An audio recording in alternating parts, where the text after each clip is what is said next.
RLD ने पहले जीता खतौली का रण, अब यूपी पर कब्जे की तैयारी। जयंत ने तैयार किया सामाजिक समीकरण का फॉर्मूला, अखिलेश को जरूर मिलेगा फायदा।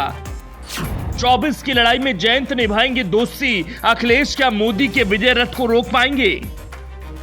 खतौली विधानसभा उपचुनाव में जीत के बाद से राष्ट्रीय लोकदल की स्थिति मजबूत हुई है। आरएलडी ने ये सीट बीजेपी से छीनी है। बीजेपी के विक्रम सैनी यूपी चुनाव 2022 में खतौली विधानसभा सीट से जीतकर विधानसभा पहुंचे थे, लेकिन मुजफ्फरनगर के एक दंगों के मामले में उन्हें सजा हुई, उनकी विधायकी चली गई। इसके बाद उपचुनाव में आरएलडी प्रमुख जयंत चौधरी ने जिस प्रकार से प्रचार किया और ये सीट मदन भैया की झोली में डाल दी, उसको प्रदेश में स्थापित करने की कोशिश की जा रही है। इस सीट पर जीत के लिए जयंत चौधरी ने एक बार फिर अपने जाट और मुस्लिम समीकरण को मुजफ्फरनगर में जमाने की कोशिश की। खतौली सीट पर तो यह समीकरण काम करता दिख रहा है। ऐसे में जयंत चौधरी ने अब अपने पंख फैलाए जो बीजेपी के लिए खतरे की घंटी है। अखिलेश के लिए एक ऐसी आशा जो 2024 में यूपी के सपा और बीजेपी के बीच मुकाबले में अहम किरदार निभा सकते हैं, अखिलेश को मजबूती दे सकते हैं। कैसे, चलिए उसे समझने का प्रयास करते हैं। चौधरी चरण सिंह ने अपने काल में अपनी सियासत को आधार देने के लिए पश्चिमी यूपी में किसान समीकरण का इस्तेमाल किया था, जिसमें सभी जात वर्ग के लोग थे, जिसका फायदा आरएलडी को मिला। हालांकि बाद में आरएलडी ने जाट मुस्लिम समीकरण का सफलतापूर्वक इस्तेमाल किया, लेकिन साल 2013 के मुजफ्फरनगर दंगों ने इस समीकरण को ध्वस्त कर दिया।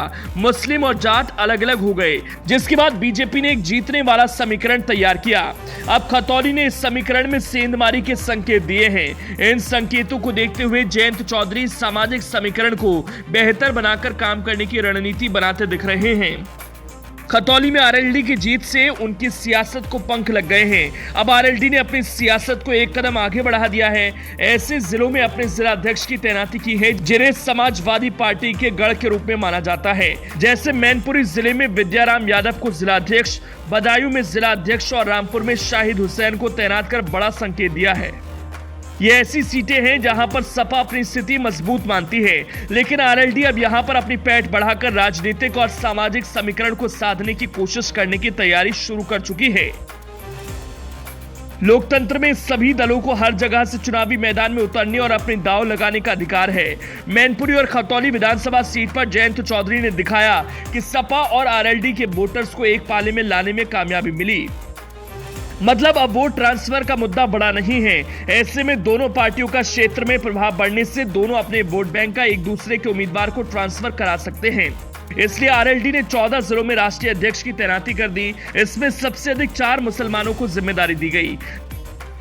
सहारनपुर में राव केशर सलीम, बरेली में महबूब अली, रामपुर में शाहिद हुसैन, पीलीभीत में आरिफ हजरत खान, इन सभी को जिला अध्यक्ष की जिम्मेदारी दी गई है। इन जिलों के अलावा पश्चिमी यूपी में मुस्लिम वोट बैंक को साधने की कोशिश की जा रही है।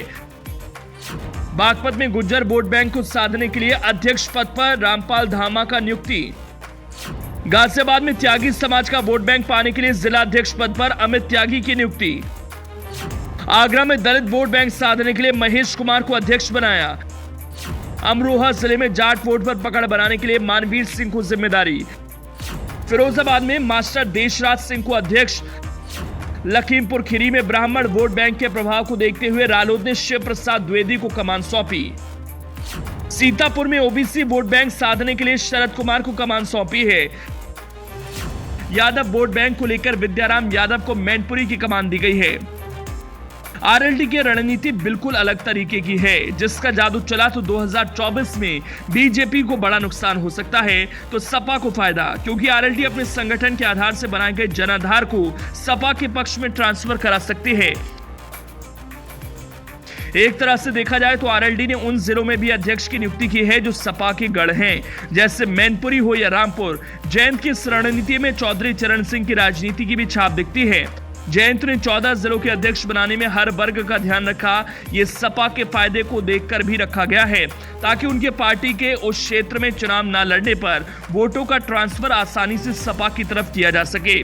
कुल मिलाकर कह सकते हैं इस वक्त अखिलेश और जयंत की दोस्ती चरम पर है। दोनों की राजनीति को एक दूसरे को फायदा देने की राह है। अब पूछने वाले पूछ रहे हैं, जयंत की दोस्ती के दम पर क्या अखिलेश मोदी के विजय रथ को यूपी में रोक पाएंगे?